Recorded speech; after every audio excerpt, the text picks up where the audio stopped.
दोनों देशों के बीच में परमाणु वार्ता होती है। इस बैठक में दोनों देशों के उच्च अधिकारी शामिल होते हैं और बैठक खत्म होने के बाद दोनों ही देशों ने इसे बहुत ही सकारात्मक बताया है। राष्ट्रपति ट्रंप ने कहा है कि अगले हफ्ते में अगले दौर की बातचीत शुरू हो सकती है, यानी दोनों पक्ष चाहते हैं कि बातचीत अभी भी जारी रहे। उधर से ईरान की ओर से बड़ा बयान दिया गया है। ईरान के विदेश मंत्री ने कहा है कि इस बातचीत में हम किसी दबाव में नहीं आएंगे, हम किसी धमकी से भी नहीं डरेंगे। उनका कहना है कि परमाणु वार्ता में सिर्फ व सिर्फ ईरान के परमाणु कार्यक्रमों पर ही बातचीत होगी। इस बातचीत में हम अपने मिसाइल कार्यक्रमों पर बात नहीं करेंगे, इसके साथ ही हम अपने घरेलू मामलों पर भी बातचीत बिल्कुल नहीं करने वाले हैं। इसके साथ ही ईरान जिन संगठनों को समर्थन देता है उन संगठनों पर भी कोई बातचीत नहीं होगी। यानी ईरान ने साफ साफ कह दिया है कि हम सिर्फ और सिर्फ परमाणु वार्ता ही करेंगे, उसके अलावा अमेरिका की कोई और शर्त नहीं मानने वाले हैं। तो पहले दौर की बातचीत में जो कुछ हुआ है और दोनों पक्षों की ओर से जो जो बातें रखी गई हैं उस पर ही आज हम चर्चा करने वाले हैं। नमस्कार, मेरा नाम वैभव है और आप देख रहे हैं तर्कश। हमारे साथ इस बातचीत में वन इंडिया के ही हमारे सहयोगी नागेंद्र सिंह जी ज्वाइन कर रहे हैं। इसके साथ ही दो और खास मेहमान हमारे साथ जुड़ रहे हैं जिनका मैं आपसे परिचय करवा देता हूं। हमारे साथ कर्नल अनुराग शुक्ला जी जुड़ रहे हैं, वो रक्षा विशेषज्ञ हैं। इसके साथ ही group captain UK Devnath sir भी हमारे साथ ज्वाइन कर रहे हैं, वो भी रक्षा विशेषज्ञ हैं। सबसे पहले हम कर्नल अनुराग के पास ही चलेंगे। सर, पहले दौर की जो बात हुई है ईरान और अमेरिका के बीच में परमाणु वार्ता, उसे लेकर आपके पास क्या जानकारी है और आपका क्या मानना है कि दोनों देशों के बीच तनाव खत्म हो पाएंगे? जी, जिस तरह से अगर आप देख रहे हैं कि अभी भी यूएस और ईरान आपस में डायरेक्टली बात नहीं कर रहे हैं, तो तनाव तो मौजूद है बिल्कुल। और यूएस का अर्माडा इब्राहिम लिंकन ऑलरेडी उन इंटरनेशनल वाटर में आ चुका है, तो लड़ाई के पूरे आसार हैं। और जो यूएस से पूरा अपना diplomatic as well as military pressure बनाए हुए है पूरी तरह से, और वो अपनी सारी शर्तें मनवाना चाहता है ईरान से। लेकिन बहुत सकारात्मक काम ये हुआ है कि इनकी एटलीस्ट आपस में बातें हो रही है, भले ही वो इनडायरेक्टली हो रही है, जो कोई अमान के अंदर, मस्कट के अंदर उनकी मध्यस्थता में हो रही है। तो डेफिनेटली एक पॉजिटिव कदम है और उम्मीद ऐसा है कि आने वाले समय में कोई ना कोई ब्रेक थ्रू जरूर निकलेगा। दोनों देशों की अपनी अपनी कंपल्शंस हैं, अपनी अपनी व्यवस्थाएं हैं इनकी, लेकिन अंत में ईरान को झुकना चाहिए, झुकना ही पड़ेगा। बिकॉज जिस तरह से उन्होंने अपने देशवासियों के सिटीजन के ऊपर जो प्रेशर डाला हुआ है, बहुत ज्यादा मर्डर्स कर दिए उन्होंने, जितना ज्यादा तनाव उन्होंने वहां पे प्रोड्यूस किया है। इसके अलावा पूरे क्षेत्र में वो अपना दबदबा बनाने के चक्कर में जो प्रॉक्सी जो मदद करते हैं, तो ये सारी डेफिनेटली अगेंस्ट जाती है ह्यूमैनिटी के और रीजनल डेवलपमेंट के भी। तो दैट्स इट मेरा। बिल्कुल कर्नल साहब, और बीच में मैं आपको बता देता हूं, अपने दर्शकों को भी बता देता हूं कि ईरान के विदेश मंत्री जो हैं अब्बास अराक्ची, उन्होंने क्या कुछ कहा है वो बयान पढ़ के ही मैं बता देता हूं। उनका कहना है कि इस बातचीत में धमकी और दबाव से बचा जाना चाहिए। उन्होंने साफ कहा कि ईरान केवल अपने परमाणु कार्यक्रम पर ही चर्चा करेगा और मिसाइल प्रोग्राम, क्षेत्रीय समूहों को समर्थन या आंतरिक मामलों पर बातचीत करने को बिल्कुल भी तैयार नहीं है। तो कर्नल अनुराग, मेरा सवाल यही था सर कि जो भी ईरान समर्थन करता आया है, फिर चाहे वो SSS हो, हमास, हिजबुल्लाह, हुतीस को, उनको समर्थन उसका जारी रहेगा, ऐसा मैं विदेश मंत्री के बयान से समझ पा रहा हूं। और अमेरिका बिल्कुल नहीं चाहेगा कि ईरान ऐसा समर्थन करे। तो मुझे लगता है कि, या लोगों का कहना है कि बातचीत यहीं आकर बिगड़ सकती है। आपका क्या मानना है सर? बिल्कुल, ये सबसे पहली शर्त ये होनी चाहिए, क्योंकि जो पूरी इंस्टेबिलिटी है पूरे क्षेत्र में, अगर देखें मिडिल ईस्ट में जो इंस्टेबिलिटी फैला रखी है, वो इन तीनों ग्रुप ने बना रखी है, हिजबुल्लाह ने, हमास ने और हुती ने। तो इनके ऊपर अंकुश लगाना बहुत जरूरी है और इजराइल इसके लिए बहुत ही ज्यादा पॉजिटिव है कि अगर हम इसको पूरा खत्म नहीं करेंगे तो आने वाले भविष्य में सिचुएशन यहाँ पे नॉर्मलाइज नहीं होगी। तो जो कैप लगाने की बात कर रहे हैं, मिसाइल प्रोग्राम की जो बात कर रहे हैं, जिसके उन्होंने बोला कि 2000 से ऊपर किलोमीटर चलने वाली कोई भी मिसाइल पे कैप लगाया जाए, तो बेसिकली उनका टारगेट यही है कि जो भी मिसाइल प्रोग्राम ईरान डेवलप कर रहा है वो इजराइल तक ना पहुंच सके, इजराइल सुरक्षित रहे और किसी भी तरह से उसको थ्रेटन ना महसूस हो। तो डेफिनेटली अगर इन चीजों को नहीं किया जाएगा, इसको नहीं इंप्लीमेंट किया जाएगा, तो स्थिति सामान्य ही रहेगी और जनरल एरिया के अंदर पीस आना मुश्किल है। और यूएसए के जो इंटरेस्ट है और जो कि इजराइल से भी रिलेटेड है, कि वो किसी भी तरह नहीं चाहता कि ईरान के पास न्यूक्लियर वेपन आए। और इस चीज के लिए Iran for the time being agree भी कर रहा है, लेकिन उन्होंने 3 शर्तें रखी हैं और 3 की तीनों शर्तें मानने पे ही वार्ता आगे बढ़ेगी। फिलहाल जो अभी यस्टरडे वार्ता खत्म हुई है उस पे उन्होंने डिस्कशन कहा है कि हम अपने अपने देश में जाएंगे, अपनी कैबिनेट से डिस्कस करेंगे और फिर अगली वार्ता में डिस्कस करके बताएंगे कि नेक्स्ट स्टेप क्या होगा।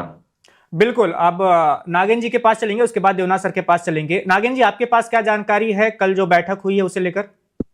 अ, जो बैठक हुई है ये वैभव, सबसे बड़ी जो जानकारी है, बैठक कल जो खत्म हुई थी उसके तुरंत बाद अमेरिका ने डिसाइड किया कि हम एंटी ईरान सैंक्शंस और मारेंगे ईरान के ऊपर। अब जो कल हम बात कर रहे थे कि ये टाइम बाइंग स्ट्रैटेजी है कि क्या है, इसके ऊपर ही अब ये पूरी चर्चा है कि आप इसमें कर क्या रहे हो। अगर आप रियली बात करके सब कुछ सुलझाना चाहते हो तो फिर आप इसी के बीच में सैंक्शंस क्यों मार रहे हो? उसके बाद बातचीत में क्या हो रहा है उससे ज्यादा अगल बगल में क्या हो रहा है वो देखना जरूरी है। जो खबरें आ रही है, और ये मैं जो खबर आपको बता रहा हूँ वहाँ के लोकल प्रेस से है, और इरना जो वहाँ का लोकल एजेंसी है, उनका खबर है, जो कि तेहरान की तरफ ये बोल रहे हैं कि अब्राहम लिंकन तेहरान की तरफ मूव कर रहा है। ये खबर इधर से आ रही है। और जो ईरान की प्रतिक्रिया उसके बाद है, ईरान के एक एमपी हैं, उनका नाम है अली याजिद काह। इन्होंने कहा है कि अमेरिकन्स को अब अपने कॉफिन्स बनाने, अपने सोल्जर्स की कॉफिन्स बनाने तैयार कर देने चाहिए। तो जो बातचीत हो रही है वो तो एकदम अलग ही मामला है कि आप उसमें सैंक्शंस भी मारे जा रहे हो। साइप्रस में आपने 6 F-15 भी उतार दिए, और आप ईरान को बोल रहे हो कि अच्छा आप अपने बैलिस्टिक मिसाइल्स उसको लिमिट कर लो, उस पर कैप लगाओ। तो मतलब चाहते क्या है? आप इसराइल को बोल सकते हो क्या कि आप अपने मिसाइल्स पे कैप लगा लो, या आप दूसरे जो नेशंस है उसको कभी जा करके बोल सकते हो क्या? केवल ईरान को ही बोल सकते हो? और ईरान को ही बोलते हो तो क्यों बोलते हो? जैसे अभी हमारे एक्सपर्ट बता रहे थे कि यही एक तरीका है वहां पे शांति लाने का। तो अगर वहां पे अमेरिका होता ही नहीं तो फिर शांति ये लाने की जरूरत ईरान को तो पड़ती ही नहीं, और इसकी कोई जरूरत ही नहीं थी। तो ऐसा तो है नहीं कि ईरान वहां पे चाह रहा है कि भैया हम एकदम वॉर कर दे और इसराइल को हम उड़ा दे, और अमेरिका वहां पे एकदम शांति का दूत बन के आया है और वहां पे अपने 3 जहाज लगा के बड़ा शांति फैला रहा है वहां पर। तो कौन सी शांति वो ला रहे हैं, किस तरह की शांति ला रहे हैं? अगर हुदीज लड़ते हैं, हमास लड़ता है और हिजबुल्लाह लड़ते हैं, तो उसमें अमेरिका आकर के वहां पे शांति लाने की कोशिश कर रहा है, ऐसा तो मुझे लगता नहीं है। बस तख्ता पलट का कोशिश है। अल्टीमेट जो एम है वो तख्ता पलट ही है। इसमें परमाणु और ये सारी बातें, अगर आप इतने ही बड़े फोर्सेस थे और इतना ही आपने अटैक किया था, तो आपने तो 5 साल पीछे पहले ही कर दिया था, जून 2025 में। आज आपको इसकी जरूरत ही नहीं होती। तो ये फालतू बातें हैं कि आप यहाँ पे परमाणु कंट्रोल करेंगे, आप ये करेंगे, आप वो करना चाहते हो। अल्टीमेट उनका जो चॉइस है वो है सत्ता परिवर्तन, और उसी के लिए स्ट्राइक होगा तो होगा। और 9 तारीख की बात आपको बताता हूँ। 9 फरवरी, 9 फरवरी क्यों इंपॉर्टेंट है? एप्स्टीन फाइल्स जो यूएस में, जिसकी चर्चा अभी जोर शोर से होती जा रही है, और उसको ट्रम्प कितना भी चाहे बेचारा दबा नहीं पा रहा। अब उसमें एक औरत है, केवल एक महिला है, जो उस आइलैंड पे थी जहां पे ये लोग मिल करके सारे कुकर्म करते थे, और ट्रम्प भी करता था। उनको 9 तारीख को टेस्टिफाई करना है। अब 9 तारीख को देखिएगा कि क्या क्या हो सकता है। बहुत कुछ ध्यान भटकाने के लिए भी बहुत सारे स्टेटमेंट्स हो सकता है दे दे, या अटैक की बात है वो तो देवनाथ सर भी आगे बताएंगे कि क्या है। लेकिन 9 तारीख हो सकता है कि थोड़ा एक्साइटिंग हो सकता है, क्योंकि यूएस पॉलिटिक्स में उस दिन बहुत बड़ा दिन होगा। और गिजेल मैक्सवेल, ये जो लेडी हैं, ये जब टेस्टिफाई करेंगे तो ट्रम्प की बहुत सारी पोलें खुलेंगी, और हो सकता है कि ट्रम्प के लिए और मुश्किल हो जाए वहां पे सत्ता बचाना। उनके खिलाफ प्रोटेस्ट तो ऑलरेडी चल ही रहे, हो सकता है और प्रोटेस्ट शुरू हो जाए। तो बहुत सारे चीजें हैं जो इसको इफेक्ट करेगी, ना कि जस्ट ये जो वार्ता चल रही है, सो कॉल्ड वार्ता चल रही है इनकी, केवल यही नहीं है। देखिए ट्रम्प का करियर कितना सुखद हो सकता है या दुखद हो सकता है, ये भी डिसाइड करेगा कि इस वार्ता में क्या निकल के आता है और ये वॉर होती है कि नहीं होती है। बिल्कुल, देवनाथ सर के पास चलेंगे। देवनाथ सर, जैसा कि नागेंद्र जी कह रहे हैं कि अमेरिका तो अपनी शर्तें थोपना चाहता है, तो ये कहां तक जायज है? ईरान तो कह रहा है कि अगर आप परमाणु वार्ता कर रहे हैं तो सिर्फ यही कीजिए, लेकिन अमेरिका चाह रहा है कि नहीं, मिसाइल प्रोग्राम पर भी बातचीत होगी, आपके जो घरेलू मसले हैं उन पर भी बात करेंगे कि क्यों आप अपने लोगों पर अत्याचार कर रहे हैं, ऐसी तमाम बातें। वैभव जी, इसमें कोई शक नहीं है कि अमेरिका येन के इन प्रकारेण ईरान के ऊपर ज्यादा से ज्यादा दबाव डालना चाहता है। अगर डोनाल्ड ट्रंप के बस में होती तो ना सिर्फ दबाव डालना, उसका एम क्या है, लक्ष्य क्या है। अगर हम देखें 28 दिसंबर से लेके 14 जनवरी तक डोनाल्ड ट्रंप दुनिया के सबसे हैप्पी अमेरिकन प्रेसिडेंट थे, क्योंकि उन्हें लग रहा था कि ईरान के अंदर आंतरिक गड़बड़ियां जो हैं वो इतनी ज्यादा हो जा रही हैं कि शायद बहुत जल्दी लोग एक चीज तो चालू हो गई थी, सरकारी प्रतिष्ठानों पे लोग आग लगा रहे थे, बसों में ट्रक में आग लगा रहे थे, और मोसाद और सीआईए बहुत एनकरेज कर रहे थे जनता को कि वो राष्ट्रपति पेजिशकियन के ऑफिशियल रेसिडेंस में घुस जाएं, अगर हो सके तो आयतुल्ला खुमैनी के पैलेस में घुस जाएं, ताकि खुमैनी जो हैं वो बाध्य होकर ईरान छोड़कर चले जाएं, जैसे बांग्लादेश में हुआ, और रूस की तरफ चले जाएं। लेकिन 16 जनवरी से डोनाल्ड ट्रंप बहुत ही दुखी हैं, क्योंकि उनकी आशा के विपरीत आईआरजी ने इन प्रदर्शनकारियों पर काबू पा लिया, प्रदर्शनकारियों को समेट कर घर भेज दिया। तो अब डोनाल्ड ट्रंप को लग रहा है कि अब क्या करें, क्योंकि जब तक ईरान में अंदरूनी विद्रोह नहीं होगा तब तक सत्ता परिवर्तन असंभव है। मैं आपको बता दूं, जैसे वेनेजुएला में हुआ, जहां अमेरिका ने वेनेजुएला के वाइस प्रेसिडेंट को खरीद लिया, डिफेंस मिनिस्टर को खरीद लिया, अमेरिका ने वेनेजुएला के सीनियर फौजी ऑफिसर्स को खरीद लिया। इसी तरह से बहुत बड़ी कोशिश ईरान में भी की गई थी, की जा रही है, लेकिन क्योंकि ईरानियन रेवोल्यूशनरी गार्ड जो है वो जरा ज्यादा लॉयल है आयतुल्ला खुमैनी के तरफ, तो कोई बगावत नहीं हुई, किसी ने पीठ पीछे खंजर भोंका नहीं। तो डोनाल्ड ट्रंप जरा परेशान है। अब कह रहे हैं कि बातचीत से मामले को सुलझाएंगे। अब जाहिर बात है कि बातचीत के लिए 5, 6, 7, 8, 9, 10 ज्यादा से ज्यादा पॉइंट बनाएंगे, ताकि ईरान के ऊपर ज्यादा से ज्यादा दबाव डालें।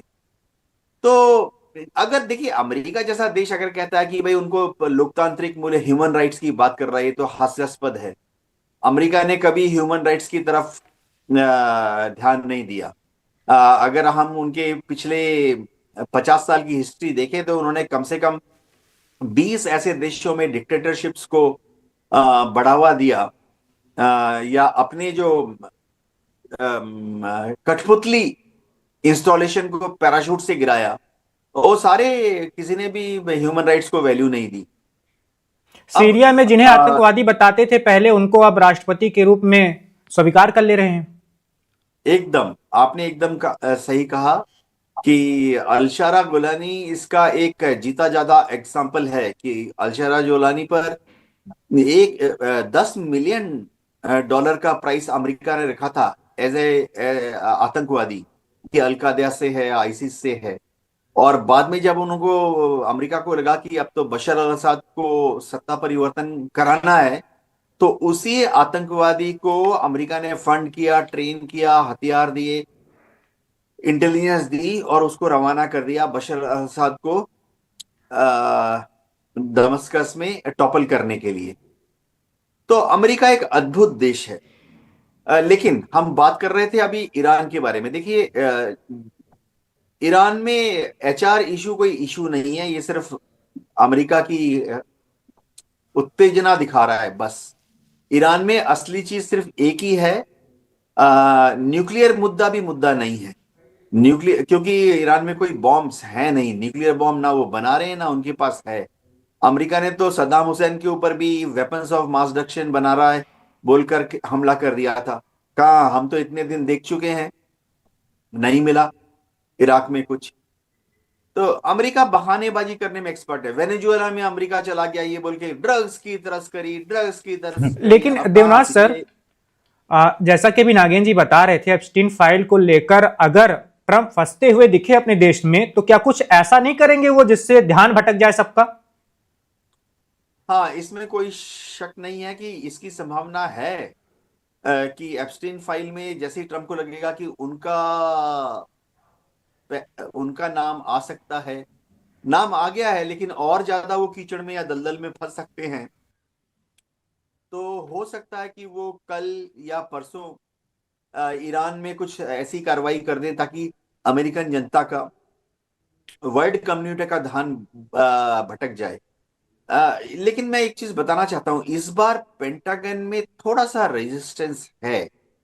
पेंटागन में जो जनरल्स हैं और एडमिरल्स हैं, उन्होंने इस बार व्हाइट हाउस को बोला हुआ है कि ईरान पर हमला करोगे तो हासिल कुछ नहीं होगा, अमेरिका को ज्यादा नुकसान होगा। जी।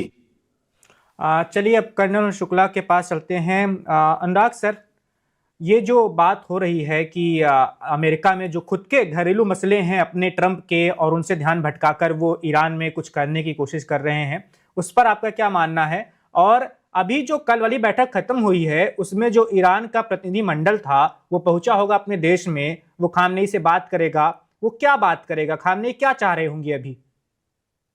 जी बिल्कुल सही कहा। पॉलिटिक्स ऐसी चीज है जहां पे ना बहुत कुछ अनरिस्ट्रिक्टेड होता रहता है, और वही चीज इस समय हम पॉलिटिक्स ऑफ अमेरिका में देख रहे हैं। जैसा सर ने बताया अभी कि वहां पे एप्स्टीन फाइल के ऊपर चर्चा होने वाली है, टेस्टिफिकेशन होने वाली है विटनेस का, तो डेफिनेटली उनके ऊपर बहुत ज्यादा प्रेशर है, डोमेस्टिक प्रेशर है, उसका ध्यान हटाना चाहते हैं, कोई ना कोई ऐसा काम करना चाहते हैं जैसे उनकी उपलब्धि में शामिल हो।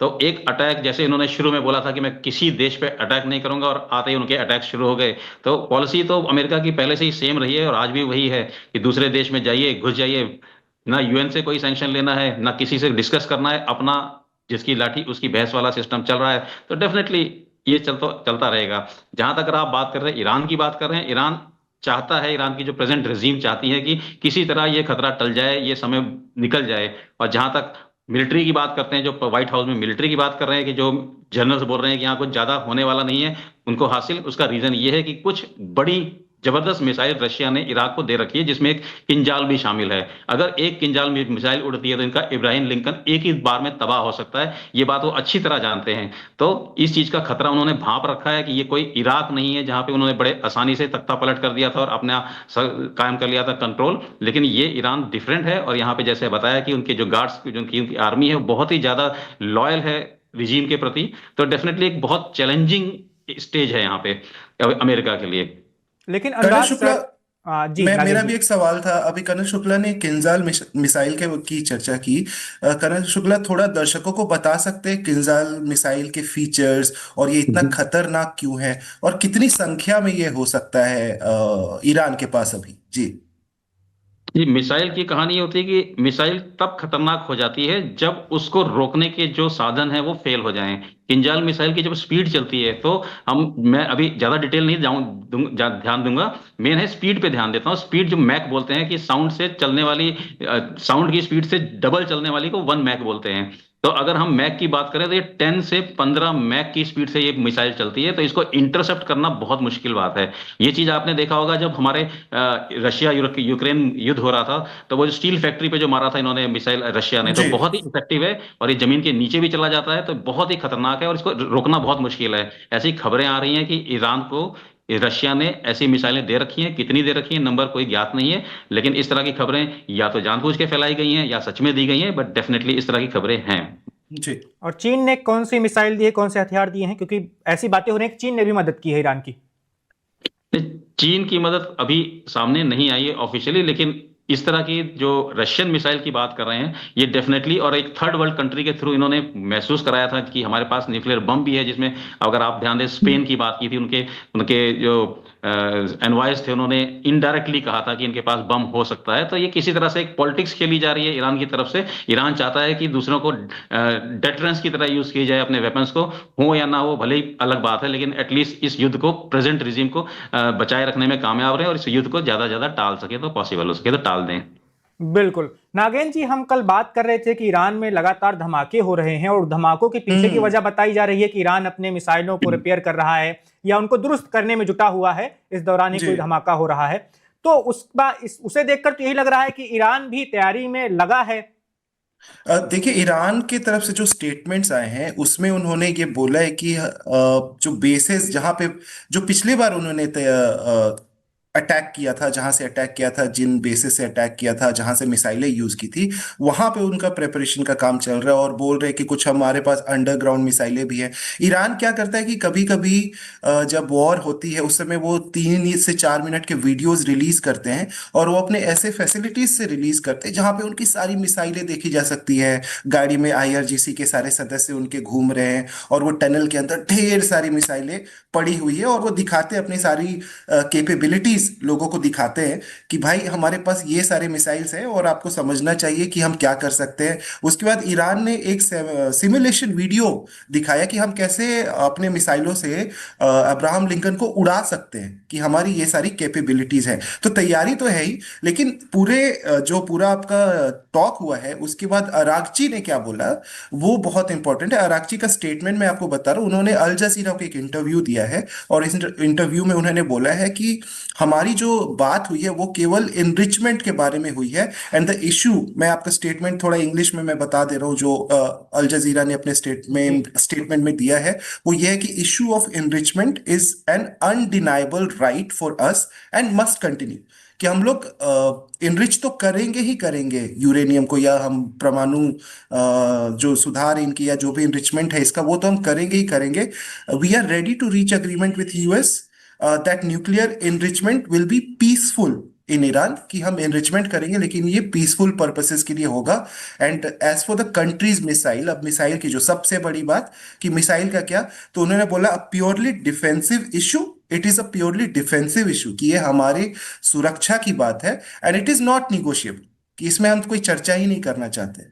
तो उन्होंने साफ साफ मना कर दिया कि जो मिसाइलें हैं जिसको लेकर के 2000 किलोमीटर तक के रेंज की मिसाइलें हैं, तो उसको तो लेकर के कोई वो चर्चा करना ही नहीं चाहते यूएस के साथ, वो इशू को लाना ही नहीं चाहते। अब उन्होंने बोला, आगे क्या बोला, Araghchi told US talks team, जो उनकी टीम को उन्होंने डायरेक्ट मैसेज दिया, आपके पास दो ऑप्शन है, वॉर और डिप्लोमेसी।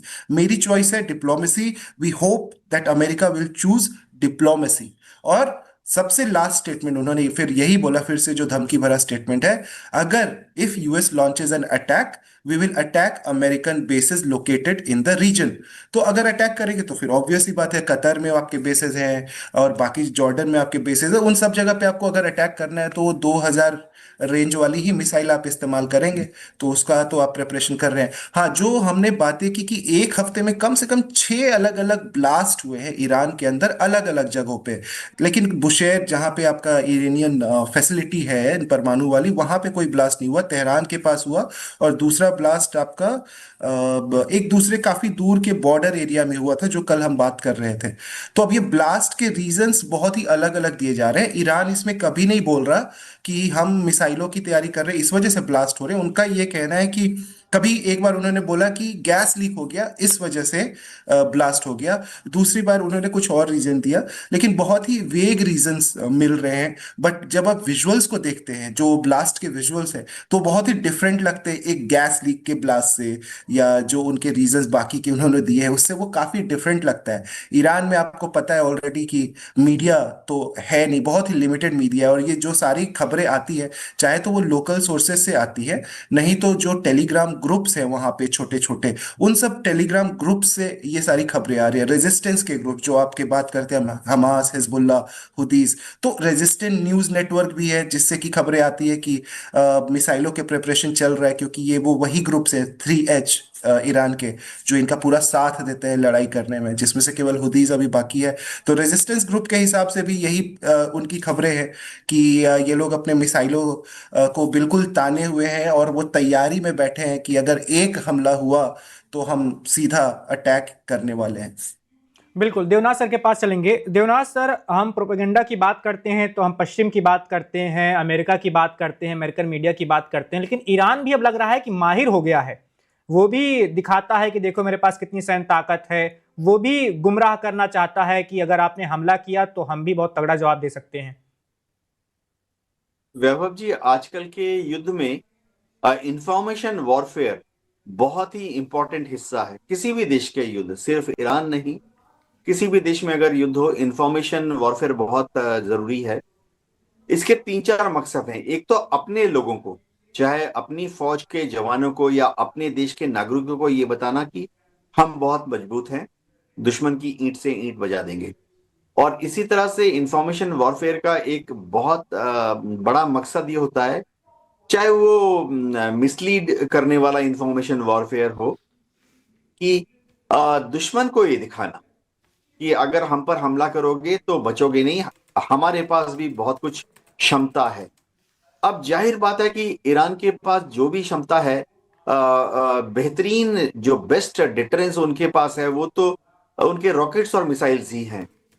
ईरान को रॉकेट्स और मिसाइल्स दो तरह के ही चाहिए। एक तो छोटे छोटे रेंज वाले, 100 200 300 400 किलोमीटर वाले, क्योंकि अगर ईरान को पर्शियन गल्फ में अमेरिकन टारगेट्स पर हमला करना है, कुवैत, ओमान, कतार, सऊदी, इन सब देशों में अगर हमला करना है अमेरिकन बेस पर, तो उसके लिए 500 600 700 800 किलोमीटर की रेंज की मिसाइल रॉकेट काफी है, तो वो उनको डेमोन्स्ट्रेट करता है। लेकिन अगर ईरान को इजराइल पर हमला करना है तो फिर ईरान को डेमोन्स्ट्रेट करना पड़ता है 2000 किलोमीटर की रेंज की रॉकेट्स, मिसाइल्स। यही तनातनी की बात है। अगर आप देखें, अमेरिका इजराइल के कहने पर ईरान पर इसी रेंज के रॉकेट्स और मिसाइल्स, यानी 2000 किलोमीटर के रॉकेट्स और मिसाइल्स पर कंट्रोल करने की कोशिश कर रहा जी। है। इजराइल ने पिछले साल जून में 12 दिन का जो युद्ध हुआ था, उसके दौरान ईरान से कम 3 वेव्स झेले, सामना किया, और हर वेव में 100 100 200 200 रॉकेट्स, मिसाइल्स, यूएवी या ड्रोन ईरान की तरफ से आए। इजराइल की आयरन डोम ने ज्यादातर को ही शूट डाउन कर दिया, लेकिन फिर भी उनमें से कुछ बचकर पहुंच गए, वो हाइफा पहुंच गए, तेल अवीव पहुंच गए। तो इजराइल को एक ही डर है, वो है ईरान के 2000 किलोमीटर वाले रेंज वाले रॉकेट्स और मिसाइल। देखिए, अमेरिका बार बार अपनी तरफ से भी इंफॉर्मेशन वॉरफेयर इस्तेमाल करता है। अमेरिका अपनी तरफ से भी कहता रहता है कि ईरान में बहुत ज्यादा ह्यूमन राइट्स वायलेशन हो रहे हैं। सभी देशों में होते रहते हैं। अमेरिका हर देश में तो छलांग मार के पहुंचता नहीं है। आज की तारीख में बांग्लादेश में क्या हो रहा है? रोज हिंदू मारे जा रहे हैं। मैंने नहीं सुना अमेरिका ने किसी एयरक्राफ्ट कैरियर को बांग्लादेश की तरफ भेजा है।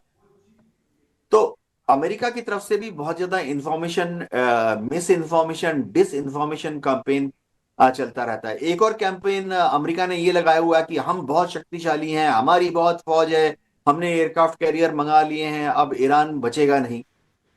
ये असल में जिस मिलिट्री पॉइंट ऑफ व्यू से देखिए, इसमें कोई तथ्य है नहीं। अमेरिका क्या कर लेगा? अमेरिका ने 12 दिन के युद्ध में लास्ट ईयर जून में क्या कर लिया?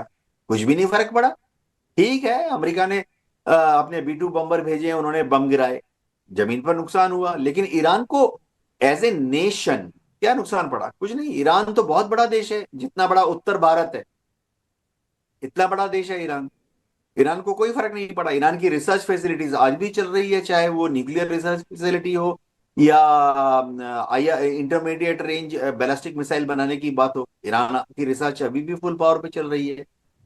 तो तो अमेरिका दिलनाथ ऐसा, सर, जब अगले दौर की बातचीत होगी जो कि अगले हफ्ते होने की संभावना जताई जा रही है, वो बातचीत भी ऐसे ही सफल हो सकती है या उसमें भी सकारात्मकता आ सकती है? क्योंकि अगर ईरान अडिग रहा कि नहीं, मिसाइलों पर कोई बात नहीं करेंगे, घरेलू मामले पर कोई बात नहीं करेंगे, तो अमेरिका तो इससे खिन्न भिन्न हो सकता है ना। देखिए, घरेलू मुद्दे पे बात करने का तो सवाल ही नहीं उठता, क्योंकि दुनिया में एक नियम है कि हर देश का अंदरूनी मामला उनका अंदरूनी मामला है। इसको अमेरिका क्या हथियारों के बल पर एनफोर्स कर सकता है? नहीं। ज्यादा से ज्यादा अमेरिका इतना ही करेगा कि इस बहाने में वो ईरान के ऊपर छलांग लगाने की कोशिश करेगा। डोनाल्ड ट्रंप ने तो 5 बार कहा कि ईरान के विद्रोहियों, ईरान के प्रदर्शनकारियों, तुम आगे बढ़ो, अमेरिका आ रहा है पीछे पीछे से। कहा? अमेरिका तो नहीं आया। वो बेचारे मारे गए लेकिन। हाँ। तो हो ये रहा है कि अमेरिका ईरान के ऊपर जब दबाव डाल रहा है, न्यूक्लियर दबाव डाल रहा है, ईरान तो हिंट दे ही चुका है कि ठीक है, IAEA की टीम को आने दो, न्यूक्लियर इंस्टॉलेशंस को चेक करने दो। ईरान की छोटी सी ख्वाहिश है कि उस टीम में कोई अमेरिकन नहीं होना चाहिए, उस टीम में कोई इजरायली नहीं होना चाहिए, न्यूट्रल देश के साइंटिस्ट होने चाहिए, जैसे भारत, जैसे नॉर्वे। क्योंकि देखिए, हो क्या रहा था मैं बताता हूं। इन IAEA इंस्टॉलेशन, इंस्पेक्शन के चक्कर में अमेरिका को ईरान के गुप्त न्यूक्लियर ठिकानों की लोकेशन पता लग रही थी। अगर आप देखें, ईरान में 7 या 8 जगह पर न्यूक्लियर रिसर्च होती है या न्यूक्लियर पावर प्लांट है। तो अमेरिका को सटीक पता करना होता है कि फलाने जगह पर यूरेनियम कंसंट्रेशन के लिए उन्होंने जो सेंट्रीफ्यूज लगाए हैं किस बिल्डिंग में है या किस गुफा में है। तो पिछले 5 साल 4 साल 3 साल से क्या हो रहा था कि जब भी IAEA की टीम जाती थी उसमें इजराइल के अपने प्लांट होते थे, स्पाइस, चाहे वो साइंटिस्ट हो चाहे वो इंजीनियर्स हो। इस तरह से अमेरिका भी अपने स्पाई डाल देता था। है ऑस्ट्रेलियन साइंटिस्ट लेकिन है अमेरिका का स्पाई, है जर्मन इंजीनियर IAEA की टीम में लेकिन है अमेरिका का स्पाई। और तो ईरान ये लोग जब, इस बात को समझ जाता था या उसे पता चल जाती थी ये बात? हाँ, तो जाहिर बात है ईरान हमेशा देखिए इसमें नियम ये है कि IAEA की जो टीम है उसको ईरान में लैंड करने के बाद तेरा ये जो होस्ट नेशन है ये उनकी पावर में आता है कि वो किस किस इंस्पेक्टर को हाँ कहे किस किस इंस्पेक्टर को ना कहे। समझिए एक एग्जांपल बताता हूं। कल अगर IAEA की 40 सदस्य टीम भारत में आ जाती है हमारे न्यूक्लियर इंस्टॉलेशन को चेक करने के लिए, तो ये भारत सरकार का सोवरेन पावर है कि इनमें से 40 को हम बोले कि भाई 40 में से ये जो 8 हैं ये हमें पसंद नहीं है, वापस जाएं।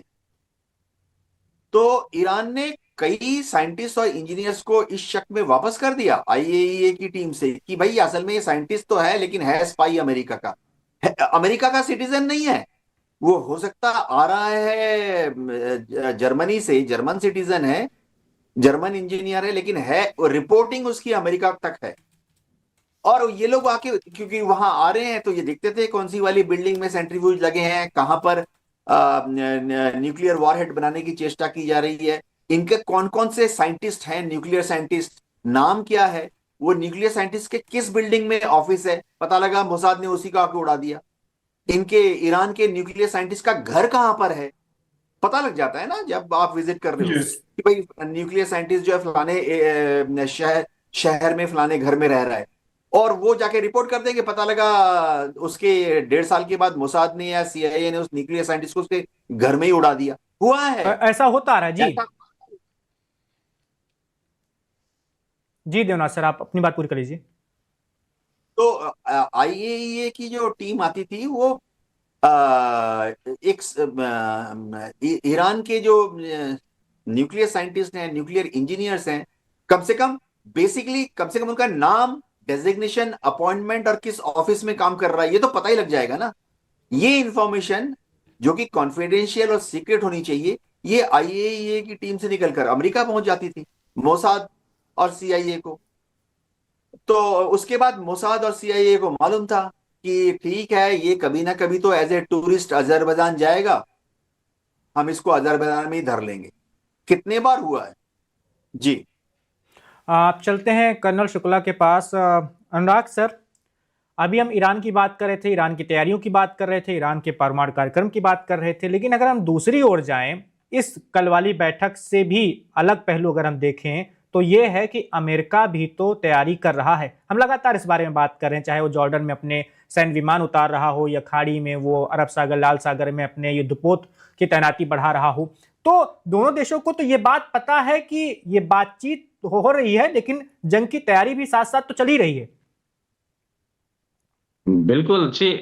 टर्मिनल ऑब्जेक्टिव बोलते हैं कि इस सारे युद्ध के या सब चीजों के बाद अंत में हमें अचीव क्या होने वाला है, तो ये सब टारगेट रख के फाइनल करने के बाद सारी कार्रवाई की जाती है। तो यूएस के एंगल से देखें तो यूएस का क्या इतना इंटरेस्ट है कि वो अपना घर छोड़ के इतनी दूर आके लड़ाई के लिए तैयार है, तो वो हमें जानना जरा ज्यादा जरूरी है। मेन चीज है कि ऑयल, जो अमेरिका की इकोनॉमी है वो डॉलर से चलती है, और डॉलर को हम बोलते हैं पेट्रो डॉलर। जहां भी कोई भी देश, ऐसा देश पैदा हुआ जिसने डॉलर के अलावा किसी और करेंसी में व्यापार करना शुरू कर दिया, उसको अमेरिका ने पिछले 20 साल 25 साल में हमेशा खत्म कर दिया। चाहे आप किसी भी देश का नाम ले लो, लेटेस्ट आपका वेनेजुला है। तो उनका टारगेट बहुत दिनों से पहले इजराइल, ये ईरान, इराक था, फिर ईरान हो गया है। एंड क्या है, उनको क्या इंटरेस्ट है वहां पे जाके? उनका सिर्फ और सिर्फ एक ही इंटरेस्ट है, वो है पेट्रोल। पेट्रोल को क्या लेना है, अपने कब्जे में लेना है, और दूसरा बहुत सारी ट्रेडिंग जो हो रही है वो दूसरे करेंसीज में हो रही है, वो उसको कैंसिल करना चाहते हैं। प्रेसिडेंट ट्रंप ने कई बार धमकी दे चुके हैं BRIC, ब्रिक्स नेशंस को, कि आप अपनी करेंसी नहीं निकालिएगा। तो इसके पीछे क्या है कि जिस दिन दब गया वो डॉलर, जिस दिन नई करेंसी आ गई तो ऑब्वियसली सारी की सारी इकोनॉमी यूएसए की डूब जाएगी, और जो उनका most powerful nation in the world का स्टेटस है वो चला जाएगा। तो टारगेट यहाँ पे वही है, और ज्यादा दूर देखने की जरूरत नहीं है। चलिए नागेंद्र जी के पास चलते हैं। नागेंद्र जी, अमेरिका की तैयारियों को लेकर आप कैसे देख रहे हैं, क्योंकि हम लगातार आपसे भी बात कर रहे हैं और अपने वनडे के दर्शकों को भी बता रहे हैं कि अमेरिका खूब तैयारियां कर रहा है। वो हर तरह की तैयारी कर रहा है, समुद्र से लड़ाई की, जमीन पर लड़ाई की और वायु में लड़ाई की, मतलब आसमान की लड़ाई की तो कर ही रहा है। बिल्कुल बिल्कुल, तैयारियां तो कर ही रहा है, और अब्राहम लिंकन को वो मूव भी कर रहा है, ऐसी जगह पे ले जा रहा है जहां से वो लॉन्च कर सके स्ट्राइक, ये खबर आ रही है। और ये यूएस की मीडिया भी अब ये खबर करना शुरू कर चुकी है कि उन्होंने इसको मूव किया है, जेट्स जो हैं वो डिप्लॉयड है। अब जो हम बात कर रहे थे कि ये पूरे मारकाट जो मचाने की बात है, अब US treasury secretary Scott Bessent, अब इन्होंने यूएस के यूएस में जब ये वहां पे हियरिंग्स होती है, ठीक है, और उस हियरिंग में उस US treasury Scott Scott Bessent ने कहा है कि हमारा ये पूरा प्री प्लान्ड अटैक था, this was organised by USA to create all the ruckus inside USA. तो ये तो खुद ही अपने प्रेसिडेंट के बारे में बता रहे कि ये हमारा खुद का क्रिएट किया हुआ है, और यहाँ पे हमने हमला मचाया। स्कॉट बेसेंट नाम है, अगर आप उनको सर्च करिएगा तो। और उन्होंने ये भी ऐड किया कि we created dollar shortage in the country in Iran, the Iranian currency went into free fall, inflation exploded. जो हम कल बात कर रहे थे, 12,22,000 का $1 जो ईरान में मिल रहा है, तो आपने पहले वहां पे इन्फ्लेशन क्रिएट किया, वहां पे पूरी प्रॉब्लम बढ़ा दी, उसके बाद ऑब्वियसली लोग तो त्राहिमाम मचाएंगे। अब बता रहे हैं कि 70-80 हजार जो लोग हैं वो मरे हैं। तो उस पे अपना यूएस के जो इंसान है, यूएस के स्कॉट बेसेंट ट्रेजरी है, जो वो खुद ही बता रहे हैं कि ये हमने क्या किया है वहां पे। बाकी जो है बुरा हाल तो है ही वहां पर। एक और खबर जो थोड़ी सी इंटरेस्टिंग है, वैभव, जो विस्फोटों के बारे में बात कर रहे थे, तो जी। कुछ जो यूएस मीडिया के एनजीओ अकाउंट्स हैं, जो कि वहाँ पे काफ़ी ऐसे वीडियोस शेयर करते हैं कि ईरान की औरतें अपना हिजाब हटा देती है, ईरान की औरतें बीच सड़क पे जाकर के बाल काट रही हैं, या सिगरेट पी के खामेनी की फोटो जला रही है, इस तरह की चीज़ों को जो प्रमोट करते हैं जो यूएस के सो कॉल्ड एनजीओज हैं, उन्होंने क्या कहा है कि ये जो विस्फोट हो रहे हैं उसमें वो जो 90,000 शरीर, जो 90,000 डेड बॉडीज, कॉर्पसेस, जो मारे गए हैं लोग, उन लोगों को जलाया जा रहा है। ये खबर है, ये एक और पीछे की खबर है कि ईरान में ये हो रहा है कि जो लोगों को मारा गया प्रोटेस्ट के दौरान, उन लोगों को ये जो ब्लास्ट जो होते जा रहे हैं, हर दिन हो रहे हैं, वो ब्लास्ट को लेकर के ये बड़ी अजीब सी जानकारी आ रही है कि वो ईरान की जो सरकार है, वो एक साथ सारे डेड बॉडीज को जला रही है, जहां जहां पे इन्होंने कॉप्सेज रखे थे, लाशें रखी थी, वहां पे ये ब्लास्ट हो रहे हैं। तो ये थोड़ी सी एक अजीब सी जानकारी है। इसका अभी जो है ईरान ने तो ऐसा कोई स्टेटमेंट, ऑब्वियस सी बात है कि उनके तरफ से नहीं आएगा, लेकिन जो एंटी स्टैब्लिशमेंट पेजेस हैं जो ईरान में ऑपरेट करते हैं, उनके तरफ से ये जानकारी दी जा रही है। और ये बिल्कुल सही खबर है कि उन्होंने अपने अब्राहम लिंकन को काफी क्लोज, तेहरान से और क्लोज मूव किया है, तो तैयारी है वह वो। बिल्कुल नागेंद्र जी, और आपने जो बात बोली कि बहुत सारे लोगों की मौत हुई है और उनके शवों को जलाया जा रहा है, देवनाथ सर के पास चलेंगे। देवनाथ सर, आपसे लगातार इस मुद्दे पर बात हो रही है और आपने पिछली कई सारे शोज में कहा है कि ईरान में वहां के जो सर्वोच्च सत्ता है, सर्वोच्च नेता है, उनको लेकर लोगों में बहुत ज्यादा आस्था है, उनका लोग सम्मान करते हैं, बहुत भरोसा है और उनके प्रति लोगों की बहुत वफादारी है, खासकर आईआरजीसी की। लेकिन जितने लोगों की मौत हुई है हजारों की संख्या में, उनके परिवार के लोग तो इस वक्त गम में होंगे और वो तो गुस्से में होंगे ना खामनेई से और इस सरकार से, इस पुलिस से, सेना से। वैभव जी, इसमें कोई शक नहीं है कि आयतुल्लाह खुमैनी की जमीनी पकड़ अभी भी बहुत मजबूत है। वो उनके धार्मिक नेता हैं। भारत में भी हम जानते हैं कि हमारे जो बड़े बड़े धार्मिक नेता हैं उनकी जमीन पर कितनी बड़ी पकड़ है। मुस्लिम देशों में, खासतौर से शिया देशों में बहुत ज्यादा फॉलोअर्स हैं आयतुल्लाह खामेनी के।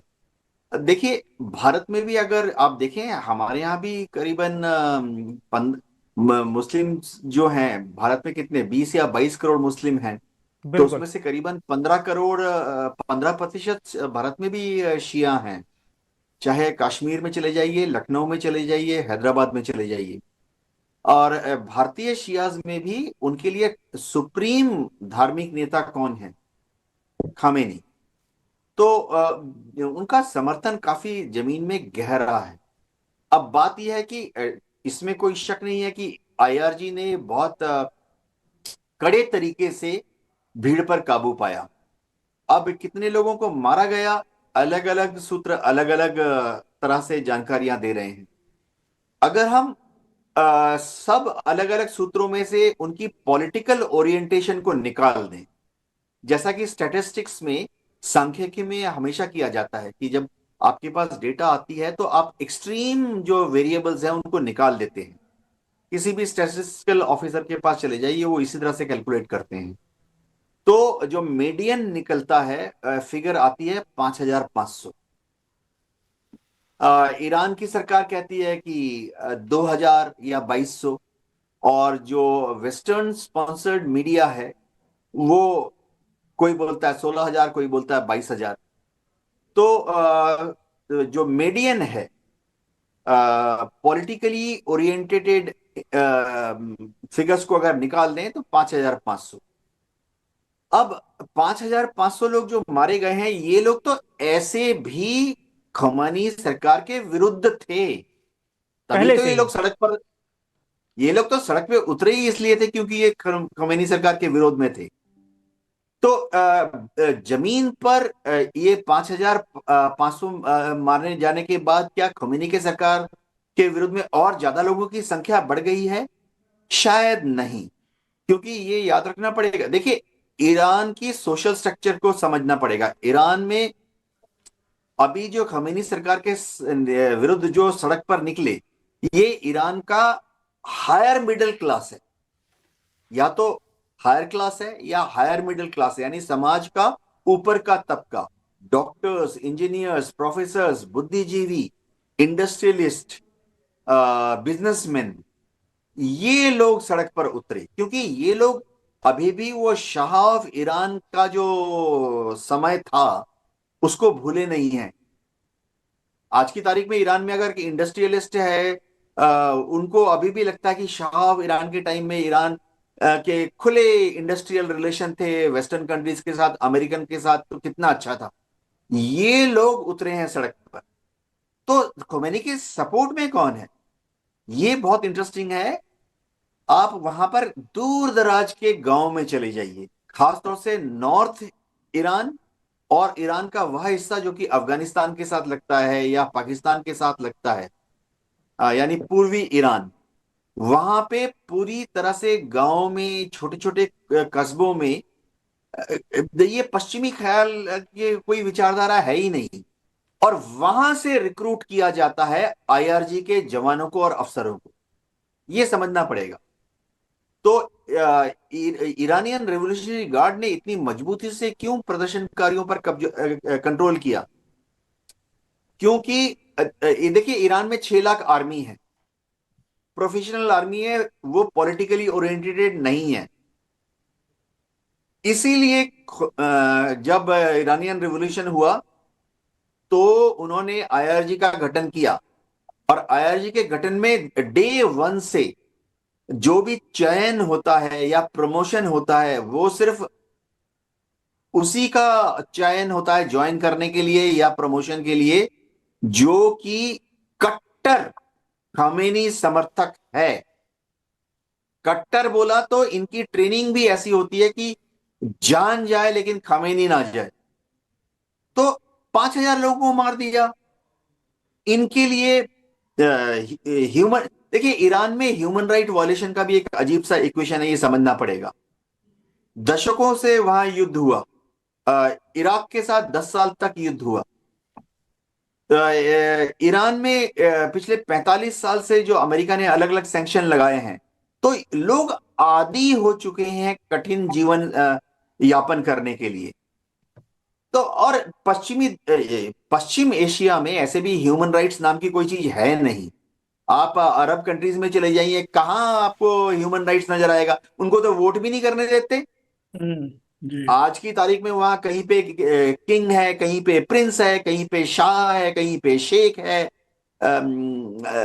वहां डेमोक्रेसी, हाँ, ये अलग बात है कि तेल बहुत है तो गरीब आदमी के जेब में भी $100 होते हैं, लेकिन ह्यूमन राइट्स एक बंदा खड़े होके सऊदी अरेबिया में या कतार में बोल दे कि हमारे प्रिंसली फैमिली की जो भी है, आप देखेंगे 2 घंटे में जेल में होगा, परसों पता ही नहीं लगेगा कि वो कहाँ भाप बन के उड़ गया। जी चलिए अब इस बातचीत के आखिरी पड़ाव में हम एक आखिरी टिप्पणी ले लेते हैं कर्नल शुक्ला से। सर, आपका क्या कहना है देवनाथ सर जो बता रहे थे? बिल्कुल सही कह रहे हैं, यही स्ट्रेटजी होती है हर जगह की। और जैसे ईरान को देखा जाए तो ईरान की जो IRGC है बहुत ही मजबूत है और इस व्यवस्था के साथ खड़ी है। और आने वाले समय में अगर अटैक होता है अमेरिका का तो इसमें देखा जाएगा कि यही एक फोर्स है जो कि एक्सट्रीम में जाएगी। और जिस तरह से उनकी ट्रेनिंग है, ग्राउंड पे अगर US सोल्जर उतरे, जैसा कि हमारा उम्मीद नहीं है कोई, तो ग्राउंड पे तो सोल्जर अगर उतरे तो उनको बहुत टफ रेसिस्टेंस महसूस मिलेगा। और अगर जहाँ की देशवासियों की बात है, देशवासी पिछले 10-15 साल में ऑलरेडी इतने ज्यादा हो चुके हैं परेशान, ना उनके पास कोई पावर है, तो इसलिए वहां पे कुछ रिजीम चेंज होती मुझे नजर नहीं आ रही है फॉर द नियर फ्यूचर। बिल्कुल। नागेंद्र जी, आपकी एक आखिरी टिप्पणी। मेरी तो आखिरी टिप्पणी यही है वैभव कि स्ट्राइक उसी दिन होगा जिस दिन ट्रम्प का माथा सनकेगा और उनको लगेगा कि इनका करियर दांव पे लगा हुआ है US में। तो जब जरूर स्ट्राइक होगा। और अराक्ची ने जो आज बोला है बहुत सिंपल, उसने क्लियरली, जो अभी भी उनका सबसे टॉप पे इंटरव्यू चल रहा है, और उन्होंने बिल्कुल क्लियरली कहा है कि हम ये अपना न्यूक्लियर एनरिचमेंट तो रोकेंगे नहीं। और जो पूरी चर्चा US करने की कोशिश कर रहा था, उन्हें हमास हुदीस और उसके बारे में, हिजबुल्ला के बारे में भी चर्चा नहीं की। उनका जो पूरा जो टॉक था वो केवल न्यूक्लियर प्रोग्राम को लेकर के था। उस पे इन्होंने बोल रहा है हम एनरिचमेंट तो करेंगे ही करेंगे, नो डाउट कि विल स्टॉप इट। और दूसरा कि हम मिसाइल को लेकर के उन्होंने पहले ही बोल दिया कि ये तो हमारी सुरक्षा का सवाल है, तो ये तो नो कॉम्प्रोमाइज इशू है। तो दो चीजें थी और दोनों पे वो टिके हुए हैं, अड़े हुए हैं। बस ये है कि ट्रम्प कब कब समझते हैं कि अब मौका है, कब स्ट्राइक करना है। उस हिसाब से हमें बस देखना हो कि किस दिन स्ट्राइक होता है। क्योंकि ट्रम्प अभी भी वो थोड़ा सा उन्होंने बना रखा है एक हुआ कि उनको थका दिया है ईरान को, बोल बोल के कि हम करेंगे स्ट्राइक। उन्होंने उनको मेंटली थका दिया है। और पिछली बार भी ऐसा ही हुआ था, काफी दिन तक वो बोलते रहे करेंगे स्ट्राइक, नहीं किया था, और सडनली चर्चा के दौरान उन्होंने एक स्ट्राइक कर दिया था। तो देखते हैं इस बार क्या होता है। जी बिल्कुल, आप तीनों का ही इस बातचीत में शामिल होने के लिए बहुत धन्यवाद। और वन इंडिया पर हम अपने दर्शकों को लगातार ईरान और अमेरिका के बीच जारी तनाव को लेकर जो भी अपडेट आ रही है वो बता रहे हैं। और तर्कश में हम लगातार इस पर चर्चा भी कर रहे हैं। हमारे जो रक्षा विशेषज्ञ हैं वो जो कुछ बता रहे हैं वो इसी ओर इशारा हो रहा है कि युद्ध तो होगा, जंग होगी, अमेरिका हमला करेगा, क्योंकि अमेरिका की तैयारियां हमले जैसी ही दिख रही हैं। दूसरी तरफ ईरान भी अपने बचाव में हर वो प्रयास कर रहा है जिससे उसे कम नुकसान पहुंचे, फिर चाहे वो अपने मित्र राष्ट्रों से सहयोग लेना हो, रूस से मिसाइलें लेना हो, चीन से मदद लेना हो, या फिर अपने देश में ही पुरानी मिसाइलों को दुरुस्त करना हो और भी जो रक्षा के ठिकाने हैं उनकी रिपेयरिंग हो। तो सब कुछ कर रहा है, दोनों देश अपनी तैयारी कर रहे हैं। इन तैयारियों के बीच में ओमान में एक शांति वार्ता हो चुकी है, परमाणु वार्ता हो चुकी है, अगले हफ्ते एक और वार्ता होनी है। तो अभी तक की जो भी अपडेट थी वो हमने आपको बता दी, और आप बाकी देश दुनिया की तमाम खबरों को जानने समझने के लिए बने रहिए। Subscribe to One India and never miss an update. Download the One India app now.